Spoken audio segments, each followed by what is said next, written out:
getting control. We want to get a good time hold, osaikomi time hold, or time, pin, and good control from the side. And then we're going to work into it, but we're going to start a little more realistically, like with a real breakdown.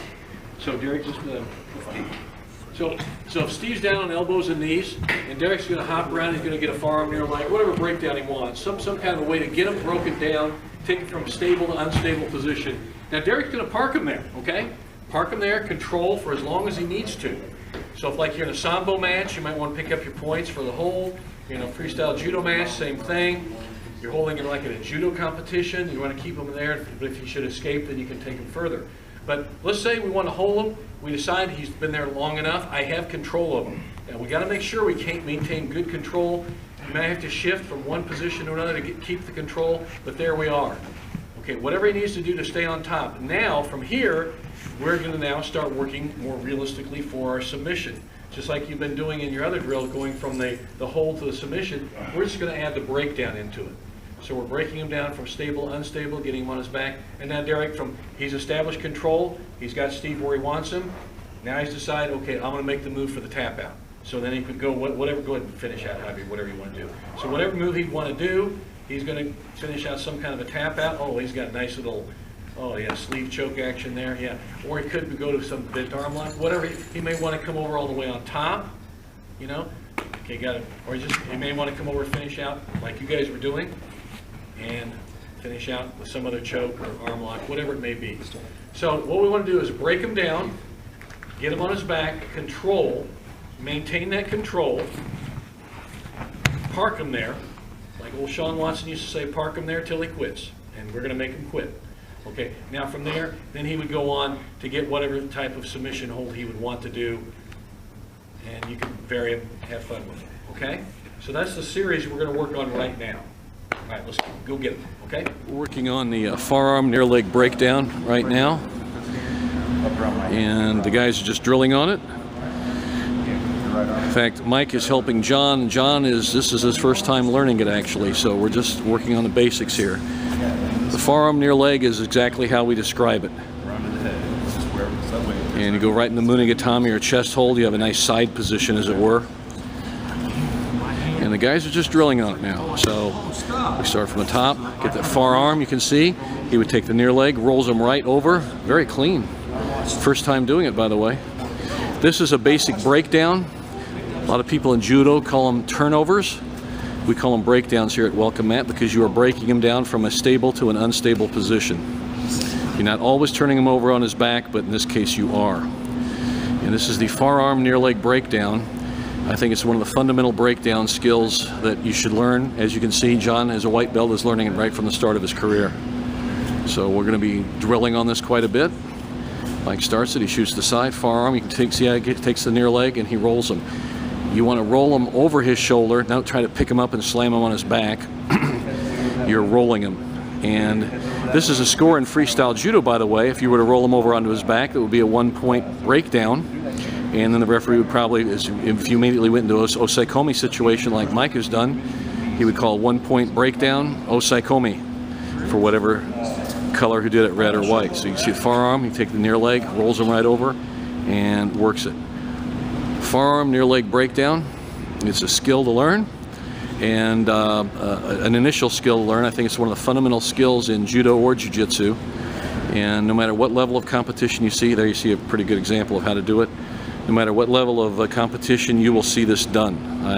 My wife did this on the international level in both judo and sambo competition, and we've had little kids do it in local judo tournaments to start out their careers, so it works. And the idea, of course, is to get him onto his back and maintain control. In this particular case, we're doing Munigatami. You could work into any pin you wanted to, but we're working to the side because I think Munigatami is one of the base pin, the base osaikomi in any form of grappling. Having a side position is fundamental. So there we go, forearm near leg breakdown.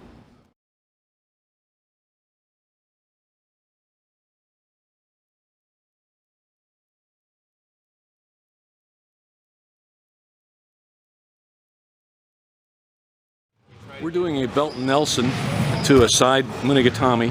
Come over to the top. into a tate shiho or mount position, and then work with a bent arm lock. And that's how we're finishing it. So the idea here is to get the submission. Mike does a good breakdown, controls Dre, comes over the top, stays very close, keeps trapping the arm, works all the way up, and he catches into a bent arm lock. He just finished it there, and I didn't catch it with a camera. But that's what the guys are practicing here. Okay, we got James going to do his version of it. Comes over, he takes him top, nice breakdown, he comes to the top, slides the knee over quickly, and he comes along. James, you're doing it from a downward bend, aren't you? Yeah, and see, he's getting it from a downward bend position. Can you do that again for the camera? Sure. Yeah, show off to the world here on YouTube. Does his breakdown, nice move, just quickly slides over, and he keeps working into a downward position of a udegarami in that case. The other guys are working different positions. Mike is doing an upward position. Mike, can you isolate that just kind of when you start working it? Let's look, yeah, there for the camera, and see he's got an upward position of the bent arm lock, arm entanglement, udegarami. Very nice. That is a breakdown series, basically to break him down onto his back to get control. Once you get control from the side, work to the top. It's easier to get a position, a bent arm lock or something like this from this position, from a vertical position as we're doing. You can get it from the side certainly, but the chances of getting it from the top are a little quicker and more effective. Higher ratio of success, and that's what we're looking for here. And you can see how he traps and he controls it, and there we get it. Okay, so that is the Belton Nelson breakdown to side position, to top position, and a mount type thing, tate shiho gatami, to an udegatami, arm entanglement lock. We are working on the judo stack against an opponent who is flat on his face. When an opponent is flat on his face, as you see Mike doing here, we've always called that here at Welcome Mat the chicken judo position, because if he's laying flat, hiding, he's a chicken, he doesn't want to fight. And you can see squat and stack him back, drag him onto his back.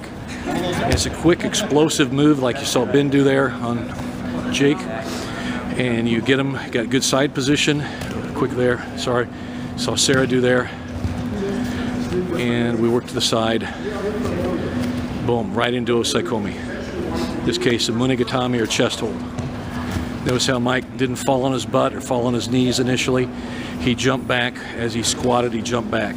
We'll see Juan do that here. See a good squat. And what he's doing, he's grabbing with one hand down by the, just above the knee, right hand, left hand, just at the tricep, the far tricep of the bottom grappler. And we'll see Jake do it here. And you keep dragging him. If he fights, you just keep dragging him along till you get him on his back eventually. This is a move that has a high ratio of success, and it's a very good breakdown. And again, a breakdown is taking an opponent from a stable to an unstable position.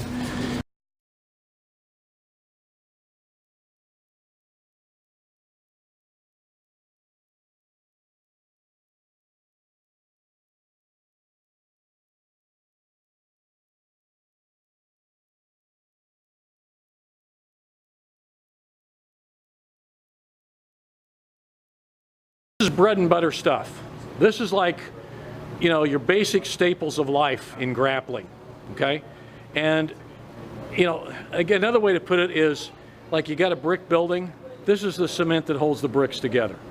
This is the not cool stuff that gets you in a better position. Remember, we always want to try to improve our position till we get them to tap out or pin them or whatever we do. So this is part of improving your position. So sometimes we get stuck and we're both in a neutral knees position, we're facing each other. So Derek on the right there, and you know, they're gonna have your hands, go ahead Eric, have your hands up like you're actually, now what Derek's gonna do, which, you wanna come to my side here so we can, okay. So, yes, stay where you are, that's good. All right, so what Derek's gonna do, he's gonna really shoot under and get a double leg, but he's gonna come to the side and he wants to turn that corner. Now that's pretty basic stuff. You'd be surprised how often that works, okay? So he's going to pop up, get under and catch, okay? Can you, Eric, can you turn around with your butt or your back toward me so we can get a better view? So when Derek does this, he pops up and he comes around and he catches the double. Look at the head and the hips. That's essential. Now look where his hands are, okay? He's grabbing each leg separately, right above the knees. If he wanted to, he could split them apart, but you don't want to grab your hands together because you it just doesn't work as well. It's not as strong. You don't get to scoop him as deeply. Because what Derek's going to do, he's going to move around to his left, and he's going to just sweep with his hands. Bam. That's a nice big boom. And it's amazing how many times you really catch it. It really is a good basic move, okay? All right, so let's take that one more time, and he's going to dump, come under, and a front double leg and catch, okay? Show them that adaptation you want to do from there, okay. And then why don't you coach it through? Okay. So one that's more of a breakdown and less of a big sweeping boom is I'm going to try and get under and get to the side, and then I'm going to go straight that way. So I still pop under and catch this, but if I'm having trouble lifting him up, I'm going to come over to the side right here, squish his legs together, and then drive that way, okay? Same thing, pop, come through. It looks very similar, but this is more of a side breakdown, right. More of a double leg breakdown from the side. So there may be actually a little hitch in the action. He may stop you to some degree. Usually that's why I'll go for this one, is I'm going for the big sweep the legs to the side, but something happens. Either I didn't get in under correctly, he's swelling out a little bit more, I'm tired, whatever it is.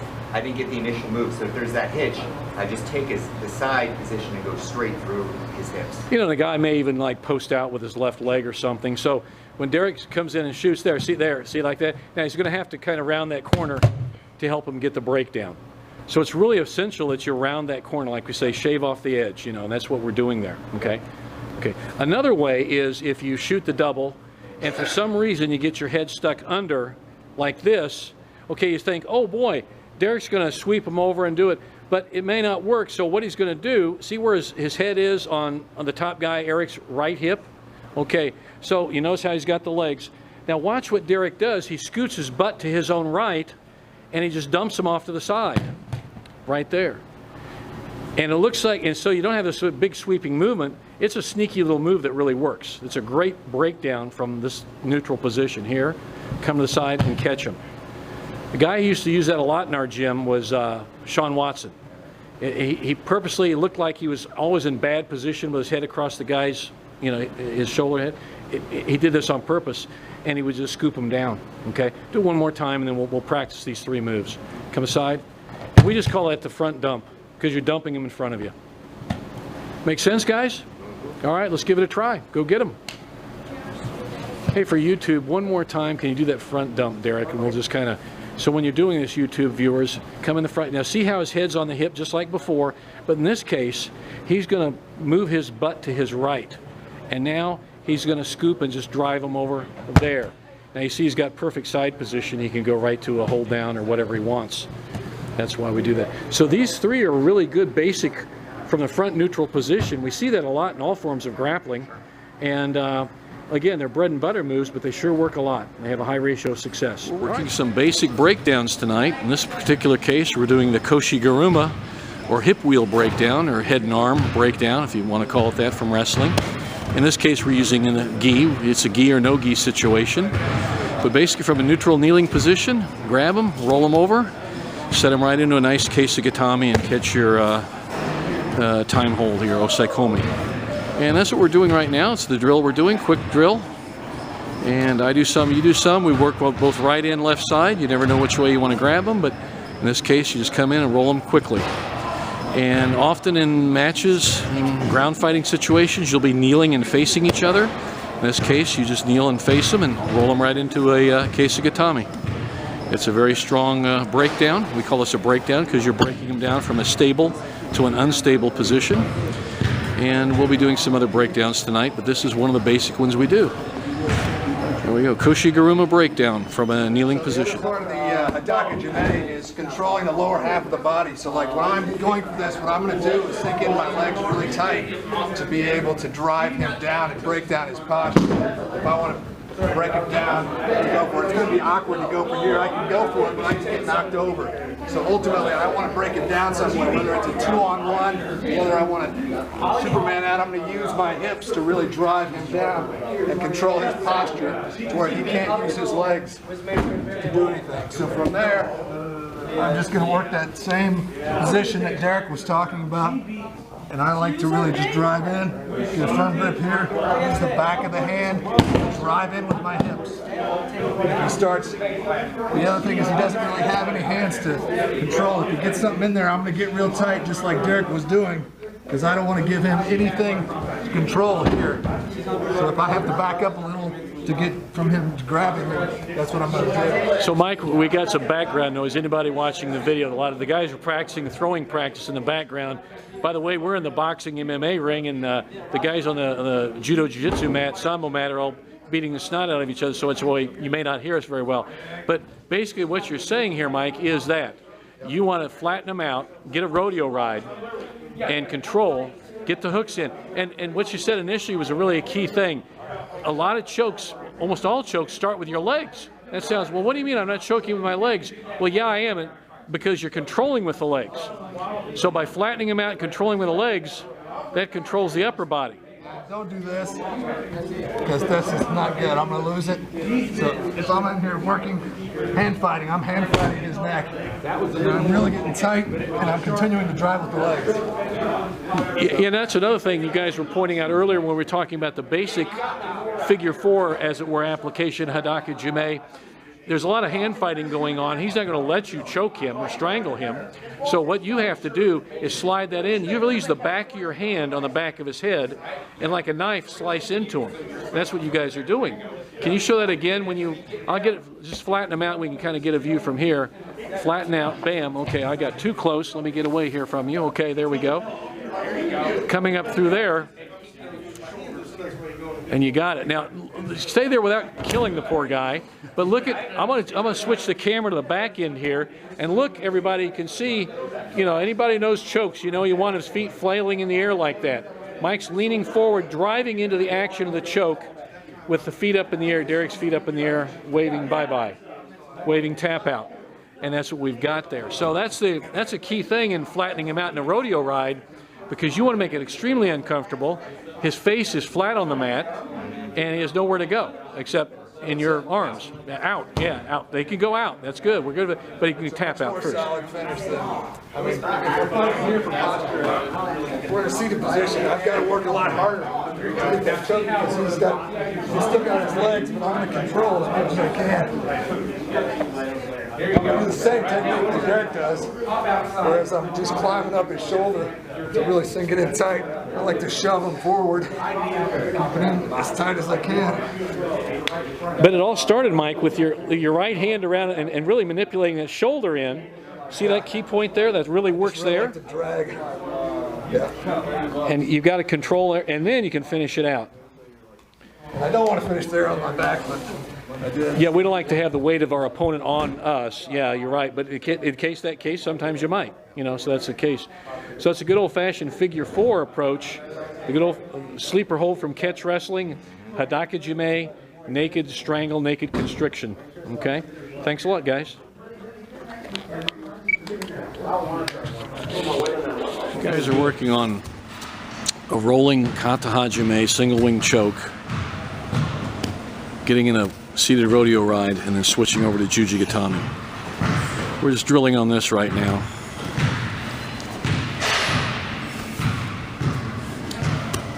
One's attacking, he gets his rolling single wing choke. Notice he comes to the side, switches over to Juji. Notice the body control that the attacker or Tori has each time. He rolls, catches the roll, finishes it up. Notice the side position. Mike has to shift a bit and catch the Juji. There are a lot of variations to finish out this Juji if he keeps rolling, but the guys are just drilling on this right now. Again, the idea is to control, get position, shift over to a real nice clean Juji Gatami. Again, just a structured drill where we just work on moves.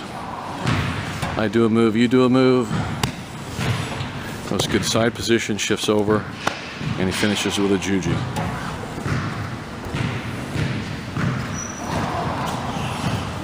Guys are doing about 10-15 repetitions each just to get the skill down right now. And this is something they can, when they want to drill on their own, this is something we encourage them to do, to drill on their own.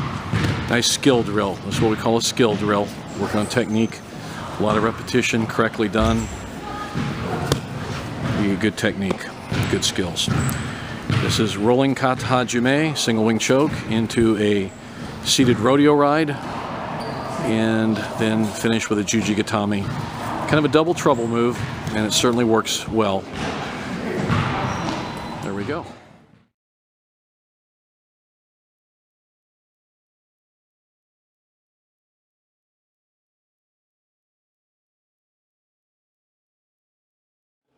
What we're working on is if you shoot a breakdown and he posts his right leg out, in this case, as Anthony did on bottom, and Mike's coming over the top to do a head roll juji gatame.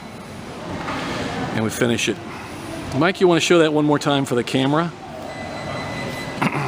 So Mike shoots a forearm near leg breakdown, pops it out, catches it, and catches his roll. And you can see we drill it that way.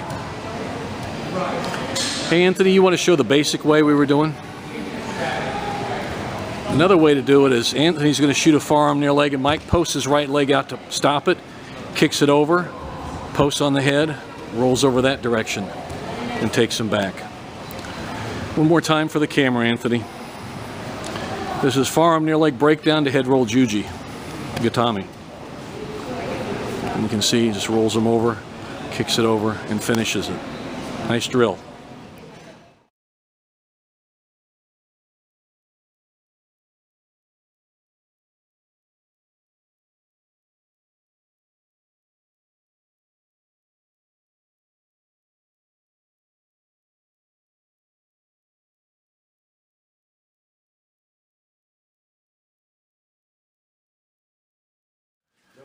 We're drilling on getting behind, getting control. Derek's on top of Mike here with a good rodeo ride, both hooks in.